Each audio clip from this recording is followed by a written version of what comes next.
tua honra e tua glória. Em nome do Senhor Jesus.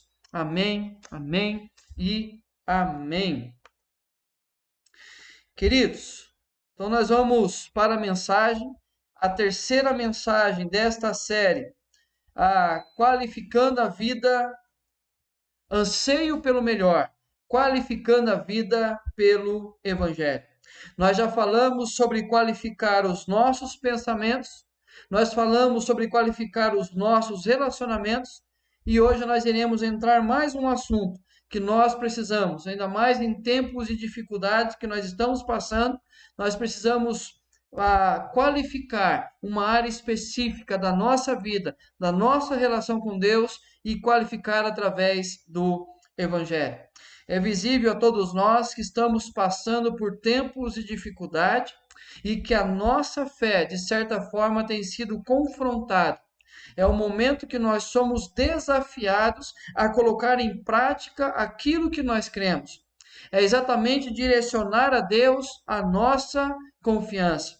Em tempos de tantas incertezas, de tribulações, de angústias, de perdas, nós então somos desafiados a permanecer na fé e a direcionar a nossa fé somente a Deus, como nós cantamos há pouco. Então nós iremos entender a importância de confiar em Deus.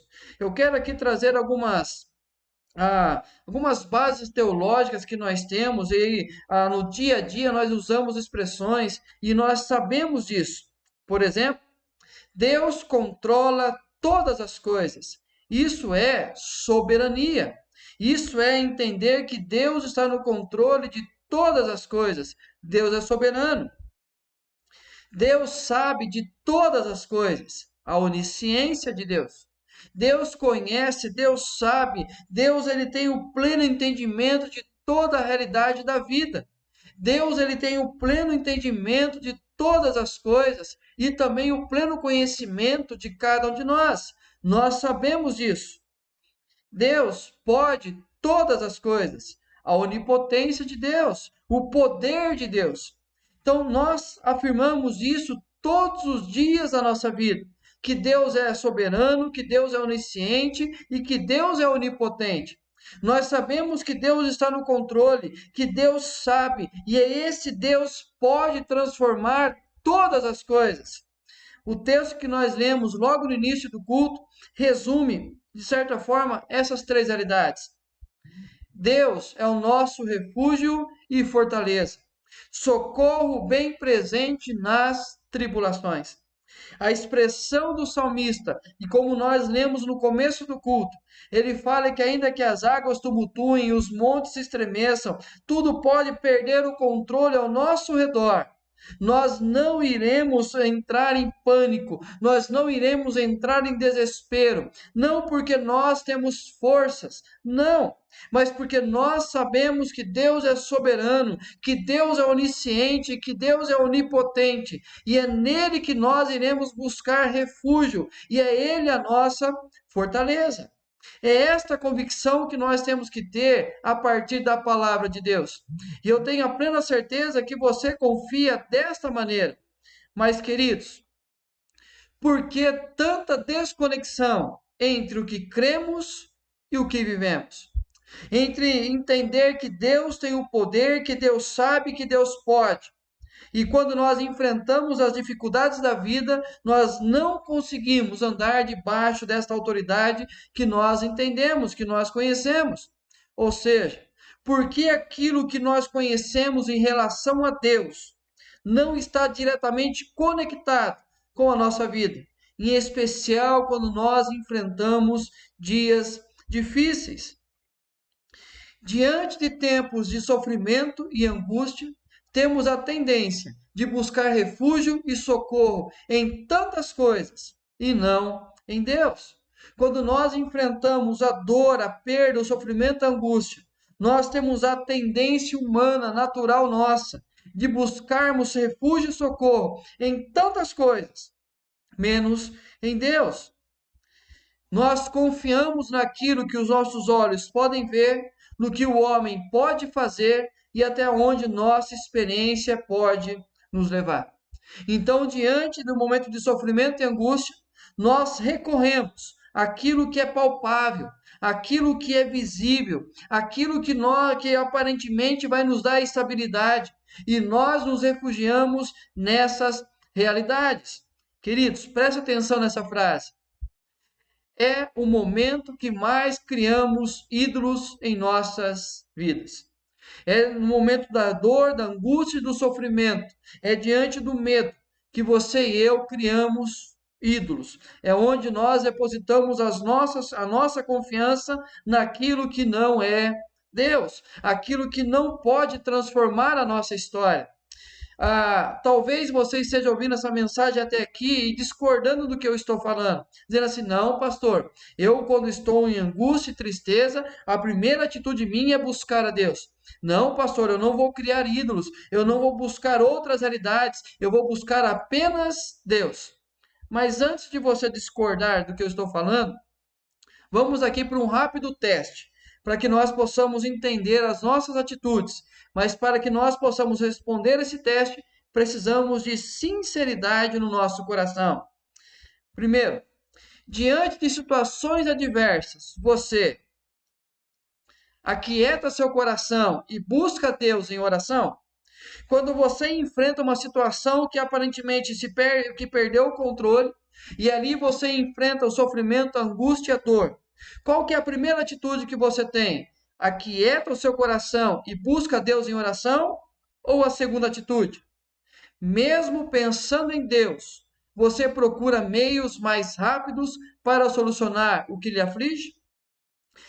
Queridos, mesmo assim, Deus, mesmo pensando em Deus, talvez até mesmo falando com Ele, mas a atitude natural vai ser procurar meios para que você possa se segurar, se agarrar, talvez situações que possam mudar aquele problema que está afligindo o seu coração.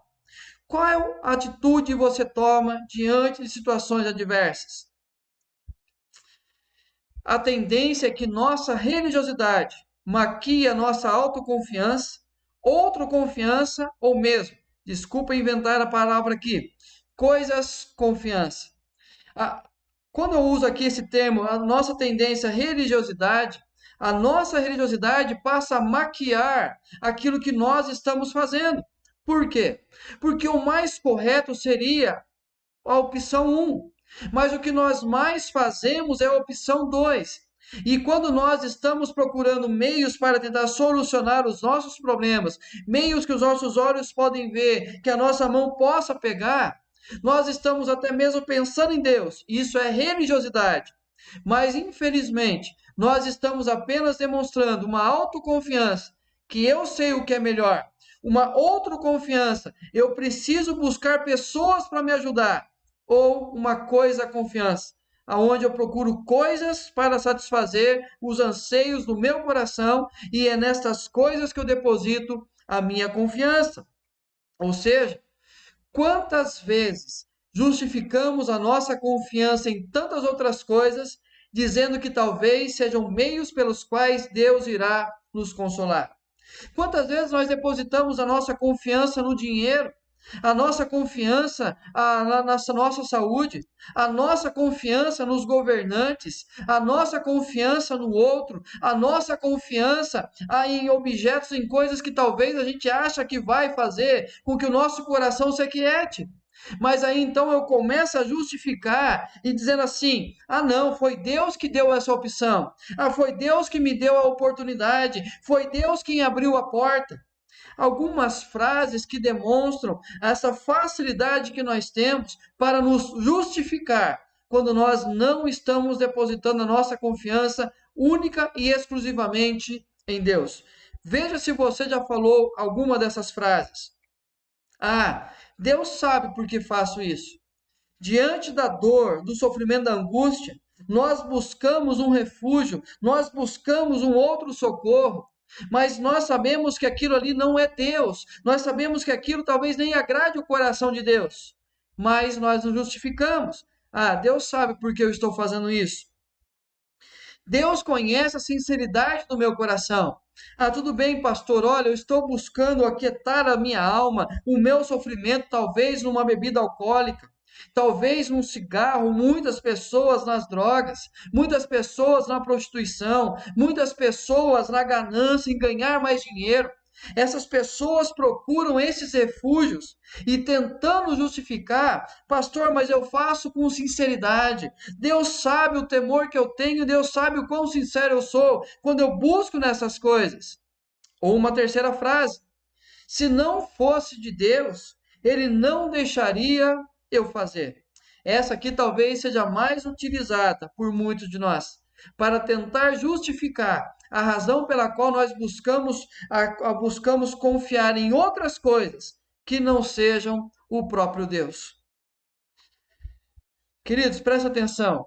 Eu não estou dizendo que Deus não usa do ordinário para promover o extraordinário. Deus pode usar das coisas ordinárias da vida, das coisas mais corriqueiras, mais simples, para fazer com que o extraordinário aconteça. Afinal de contas, você e eu fomos criados através do barro. Deus pega o barro e transforma num ser humano. Deus pode sim transformar do ordinário e fazer o extraordinário acontecer.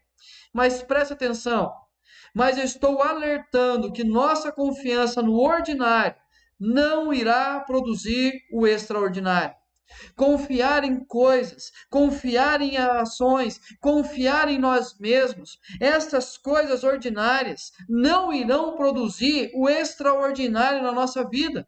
Tentar confiar que o dinheiro pode suprir as nossas necessidades, que o dinheiro pode nos salvar, queridos, é loucura. Acreditar que fazer projetos e projetos e projetos, buscar sonhos, buscar objetivos, tentar crescer na vida, tentar fazer com que isso nos dê estabilidade, nos dê segurança, é loucura demais, porque Deus não vai não vai permitir que o ordinário produza o extraordinário na nossa vida. A confiança no ordinário é que tem produzido em nós ansiedade, estresse, cansaço, desconfiança, medo, amargura e revolta. Quando nós confiamos naquilo que é ordinário, não naquilo que vem de Deus, aquilo que é o extraordinário, é hora que nós nos encontramos ansiosos, estressados, cansados, desconfiados, medrosos, amargurados e revoltados. Basta nós olharmos a atitude que temos em relação aos governantes, em relação à questão financeira, em relação ao nosso trabalho, em relação talvez até mesmo à nossa família, quando nós depositamos a confiança na família e não em Deus. Queridos, quando nós passamos a confiar em outras coisas e não em Deus, por mais que tentemos justificar as razões pelas quais nós estamos confiando nestas coisas, nós iremos nos deparar com essa realidade. E aí nós não podemos continuar nivelando a nossa confiança por baixo, se nos é dada a oportunidade de confiarmos naquele que pode todas as coisas. Não pensemos nós, queridos, que nivelando a nossa confiança por baixo, nós iremos encontrar paz. Se nós podemos confiar naquele que é o Criador dos céus e da terra, se nós podemos confiar naquele que tem o controle de todas as coisas nas mãos, naquele que sabe todas as coisas, naquele que tem poder para fazer todas as coisas, por que que nós iremos transferir a nossa confiança a outras realidades? Mas sabe por que que nos falta tantas vezes a facilidade de direcionar a nossa confiança para Deus? Porque nos falta um anseio pelo melhor. Pessoas continuam confiando em ídolos de barro, pessoas continuam confiando em ídolos criados pela mente humana, pelo anseio humano, mas não transferem a confiança total a esse Deus. Mas nós precisamos aprender a ansiar pelo melhor, a qualificar a nossa confiança. E exatamente esta mensagem é o tema da nossa mensagem de hoje, qualificando a nossa confiança. Como que você e eu, em tempos de lutas e tribulações, nesse tempo de tanta dor, de tanto sofrimento, como que nós podemos aprender a qualificar a nossa confiança, não confiando naquilo que é ordinário, mas naquele que é extraordinário, que pode transformar a nossa história. E o texto, um texto bastante conhecido, Salmo 121, do versículo 1 ao versículo 8. Um dos salmos mais conhecidos da palavra de Deus.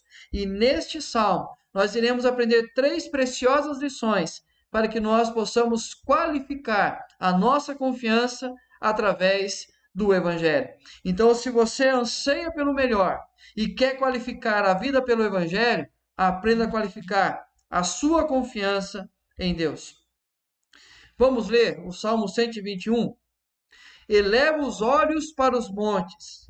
De onde me virá o socorro? O meu socorro vem do Senhor, que fez o céu e a terra. Ele não permitirá que os teus pés vacilem, não dormitará aquele que te guarda. É certo que não dormita, nem dorme o guarda de Israel. O Senhor é quem te guarda. O Senhor é a tua sombra à tua direita. De dia não te molestará o sol, nem de noite a lua. O Senhor te guardará de todo mal, guardará a tua alma. O Senhor guardará a tua saída e a tua entrada, desde agora e para sempre. Queridos, esse é o conhecido como um salmo de romagem. Entre aqueles que nós encontramos na palavra de Deus, que vai demonstrar a confiança do povo de Deus quando eles subiam para Jerusalém para a celebração da Páscoa, das festas judaicas. E eles saíam das suas cidades, das suas regiões, e iam até Jerusalém, e enquanto caminhavam com a multidão, eles cantavam os salmos de romagem. E esse é um dos salmos que eles cantavam, demonstrando que Deus estava protegendo. Porque ao longo do caminho eles corriam o risco da questão da saúde, a questão do extremo calor do dia, extremo frio da noite, a questão de assaltos e perdas. E aí então, para que eles pudessem ter confiança, eles subiam cantando esse salmo. Preste atenção nessa frase de Timothy Keller, que resume bem esta questão. Qualquer esperança cultural dominante que não seja o próprio Deus é um falso Deus. Querido, tudo aquilo que a cultura tenta nos mostrar que pode gerar esperança em nós, mas que não é o próprio Deus, é um Deus falso.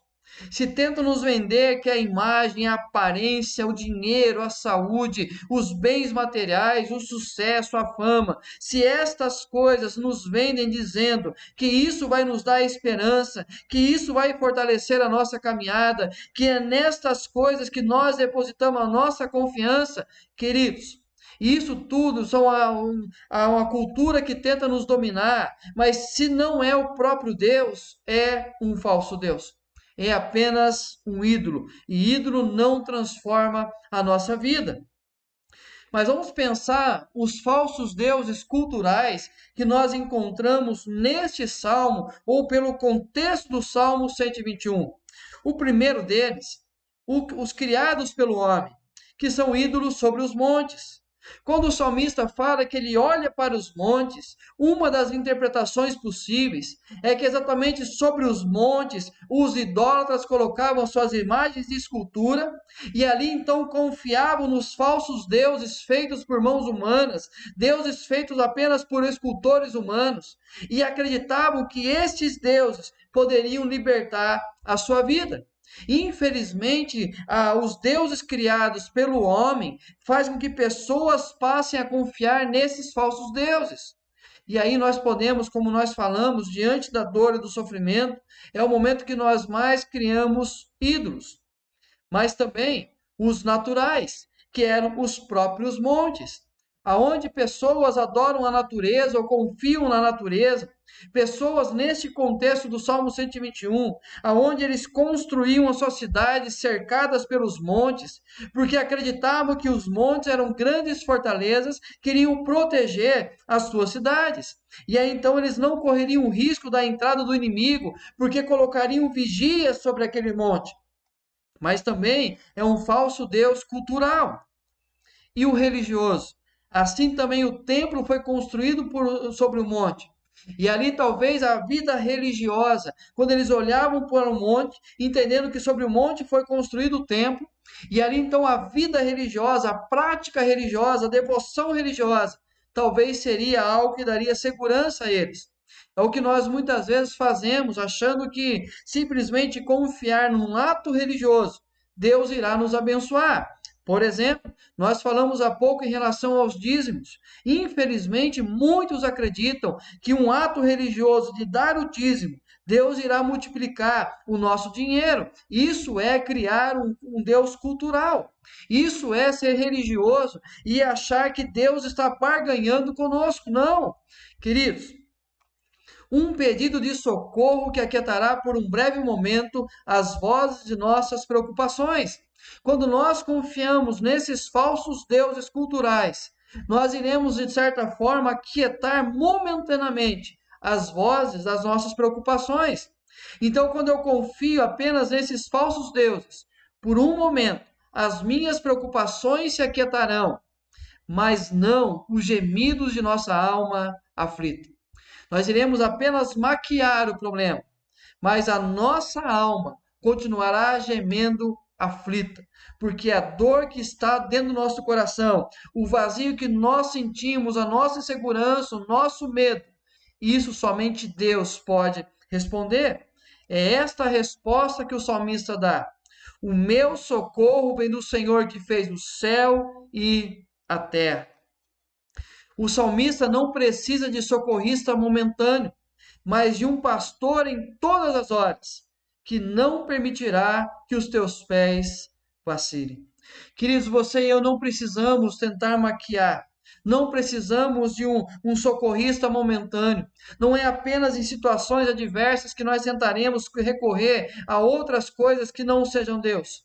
Mas o que nós precisamos, assim como o salmista, é de um pastor para todas as horas, que não permitirá que os nossos pés vacilem. E aí, três lições para qualificar a nossa confiança a partir do Salmo 121. Primeira delas, é preciso direcionar corretamente a nossa aflição. Como eu falei, muitas vezes nós direcionamos a nossa aflição para outras coisas que não seja Deus. Mas o salmista diz: eleva os olhos para os montes, de onde me virá o socorro? João Calvino, quando ele interpreta essa primeira frase, ele diz o seguinte, que é um grito de uma pessoa aflita e incrédula. Uma pessoa que tirou os olhos de Deus e tentou procurar socorro em outras coisas que não fosse Deus. O que muitas vezes nós o fazemos. Quando nós olhamos para aquilo que está ao nosso redor, para aquilo que nós podemos ver, apalpar e tocar, aquilo que nós transferimos a nossa confiança, é o mesmo grito aflito. Mas o salmista, então, ele responde a sua própria pergunta dizendo: o meu socorro vem do Senhor que fez o céu e a terra. Mas direcionar corretamente não é ser iludido por aparências. Infelizmente, quando nós olhamos a força de um monte, nós podemos nos iludir com a aparência, confiar na riqueza, nos tesouros deste mundo, nós podemos ser enganados pela aparência. Confiar no nosso histórico de atleta, no nosso físico, na nossa saúde, para enfrentar as adversidades, é simplesmente sermos iludidos por aparências. É não se distrair com promessas. Infelizmente, nós somos levados tantas vezes a confiarmos em promessas humanas, em promessas que o nosso próprio coração faz, promessas que talvez a nossa própria experiência tenta nos dar. É não se enganar com as referências. Queridos, é interessante o quanto que nós olhamos para coisas e depositamos a nossa confiança nelas, e elas passam a se tornar a nossa referência. Ah, mas fulano de tal tem dinheiro e é feliz. Quantas vezes nós falamos ou ouvimos isso? Mas nós não podemos nos enganar com as referências. Olha o que diz 1 Pedro 5, 6 e 7. Humilhai-vos, portanto, sob a poderosa mão de Deus, para que ele, em tempo oportuno, vos exalte, lançando sobre ele toda a vossa ansiedade, porque ele tem cuidado de vós. O que nós temos que aprender a fazer na nossa vida é quando nós passamos por um tempo de aflição e de angústia, como nós estamos vivendo hoje, é exatamente direcionar essa aflição para aquele que pode mudar a nossa história, para aquele que pode mostrar o seu cuidado contínuo sobre cada um de nós. Ou como o próprio Pedro diz aqui, que ele em tempo oportuno vai nos exaltar, em tempo oportuno ele vai mostrar o seu cuidado para com a nossa vida. Então, se nós passamos por ansiedade, se nós passamos por aflição, nós precisamos aprender urgentemente a direcionar essa realidade para Deus, não para o monte, não para aquilo que tem aparência de que pode fazer, mas para aquele que pode todas as coisas. Para qualificar a nossa fé, a nossa confiança, primeiro, aprenda a direcionar a sua aflição para Deus. A segunda lição: é preciso aprender a andar na força que Deus supre. Sabe qual que é o nosso grande problema? Nós tentamos andar na nossa própria força, ou nós tentamos nos apoiar em coisas ordinárias para que essas coisas ordinárias tentem nos conduzir. E aí nós deixamos de confiar no extraordinário. Olha o que diz o salmista: Ele, Deus, não permitirá que os teus pés vacilem, não dormitará aquele que te guarda. É certo que não dormita nem dorme o guarda de Israel.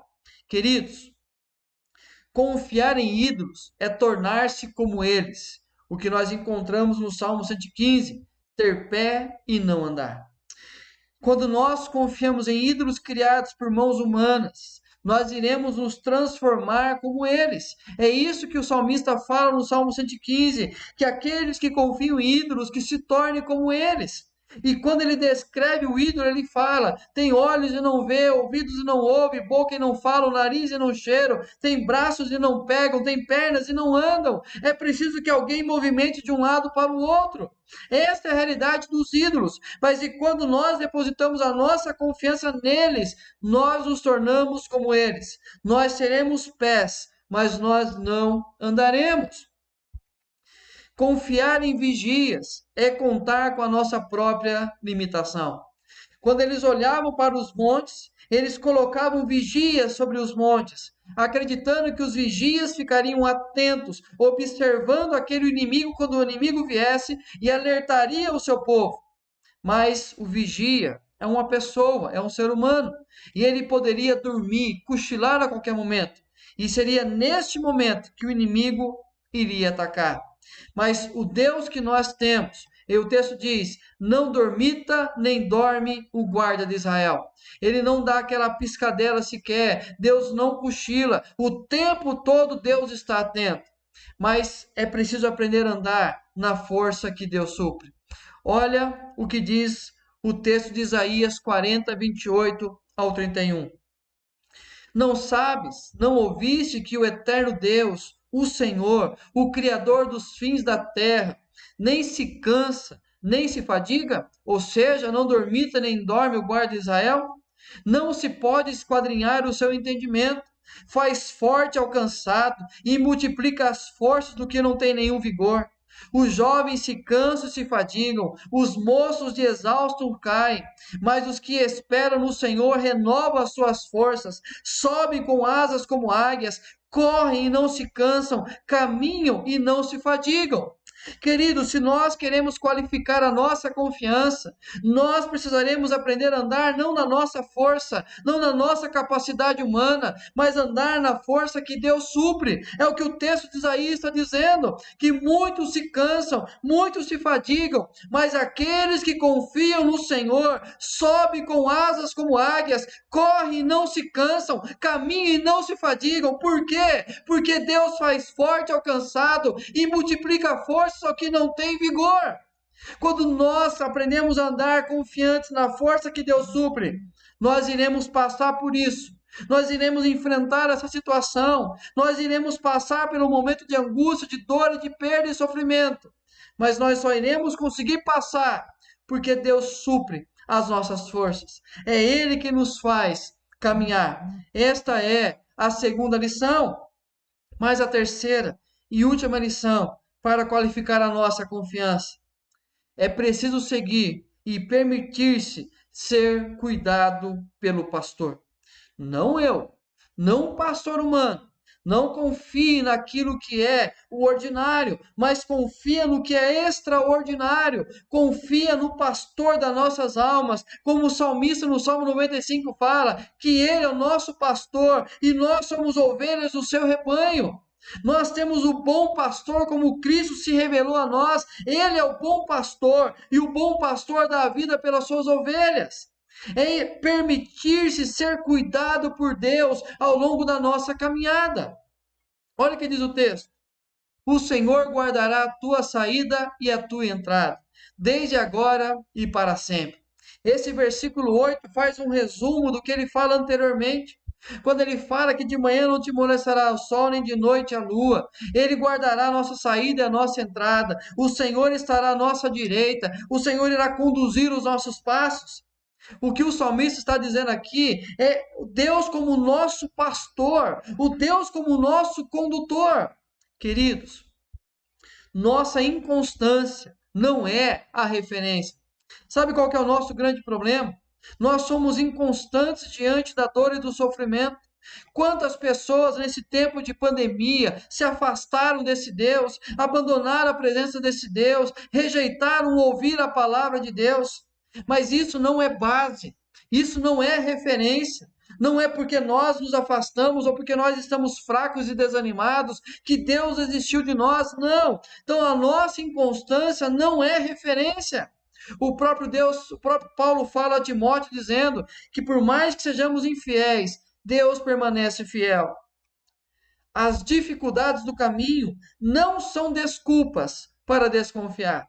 Quando nós lemos um salmo de confiança, nós temos por detrás desse salmo os perigos, as lutas, os enfrentamentos. E se ele está afirmando a confiança, porque ele sabe das lutas que ele irá passar ao longo da sua viagem em Jerusalém. Então, quando nós olhamos a vida nos traz dificuldades. A vida é sujeita a lutas. Nós temos perdas, nós temos sofrimento, sim. Mas, queridos, tudo isso não é desculpa para desconfiar que Deus não está cuidando da gente. Deus continua sendo o nosso bom pastor. Olha que Romanos 8, 37 e 39 diz: em todas essas coisas, porém, somos mais que vencedores. Por meio de quem? Por meio daquele que nos amou. Porque eu estou bem certo de que nem a morte, nem a vida, nem os anjos, nem os principados, nem as coisas do presente, nem do porvir, nem os poderes, nem a altura, nem a profundidade, nem qualquer outra criatura poderá separar-nos do amor de Deus que está em Cristo Jesus, o nosso Senhor. Isso aqui está a razão do que a nossa inconstância não muda o cuidado de Deus para com a nossa vida. Se nós estamos fracos, se nós estamos desviados, se nós estamos ao longo da vida tropeçando ou não estamos animados para caminhar com Deus, assim como o pastor que deixou as 99 ovelhas e foi atrás da ovelha que se perdeu e trouxe sobre os seus ombros e cuidou dela, assim Deus faz com a gente. Então, quando nós vacilamos, quando nós desconfiamos ou quando nós enfrentamos momentos de incertezas, Deus vem ao nosso encontro. E Ele promete ao longo da caminhada, ao longo da estrada, como bom pastor, cuidar de cada um de nós. Queridos, é preciso seguir e permitir-se ser cuidado pelo pastor. O momento de dor, de angústia, de tristeza, de perda, não deve nos fazer parar. Pelo contrário, deve nos fazer seguir. Mas enquanto nós seguimos, nós temos que entender e querer ser cuidado pelo bom pastor. Qualificando a nossa confiança, primeiro, é preciso direcionar corretamente a nossa aflição. Não direcione a sua aflição para pessoas, para coisas, para governantes, para situações. Direcione a sua aflição para Deus. É preciso aprender a andar na força que Deus supre. Não busque em você mesmo, não busque em outras realidades, busque em Deus. A força que Deus supre nos fará prosseguir. Mas lembre-se, é preciso seguir e permitir-se ser cuidado pelo pastor. Jesus Cristo, nosso bom pastor, é Ele que vai conduzir a nossa vida. E o Salmo 121 diz isso: eleva os olhos para os montes, de onde me virá o socorro? É a pergunta que todo mundo, nesse mundo todo, está fazendo hoje. Diante de toda essa realidade da pandemia, eu olho e tento encontrar alguma coisa que me dá esperança. Eu olho e tento encontrar alguma coisa que me dá força para prosseguir. Eu olho e tento encontrar alguma coisa que eu possa depositar a minha aflição. Eu olho e procuro alguma coisa que possa me abençoar e me conduzir. Esta é a pergunta que a multidão tem feito hoje. Eu olho para o monte, de onde me virá o socorro? Mas, queridos, a nossa resposta tem que ser essa. Esta é a resposta de quem quer qualificar a sua confiança. O meu socorro vem do Senhor, que fez o céu e a terra. Esta é a nossa confiança. Esse Deus que fez os céus e a terra, é nele que nós depositamos a nossa aflição, é nele que nós temos forças para caminhar, e é ele que, ao longo da estrada, é o nosso bom pastor que cuida de cada um de nós ao longo dos percalços que a vida tem nos trazido. E é a certeza que o meu socorro vem do Senhor, que fez os céus e a terra. Amém, queridos? Nós iremos orar nesse momento. Eu vou ler os pedidos que foram compartilhados conosco hoje de manhã e também ao longo da semana no grupo do WhatsApp da igreja. E aí, se você tem algum pedido especial, você pode colocar aí. Nós iremos orar pelo Samuel, pela família do seu Jesus, pela Duda, pela jovem